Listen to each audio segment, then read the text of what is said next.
Rajshree clinical psychology भाव जिला मुख्य चिकित्सालय देवगढ़ रे काम करुँची। आज आम जाना टेलीमानस सेवा विषय।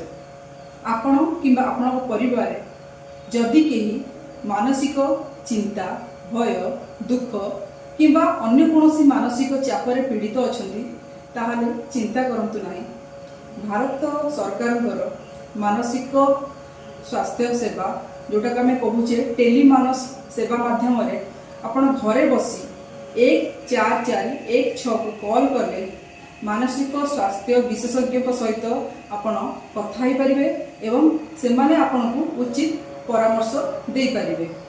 धन्यवाद।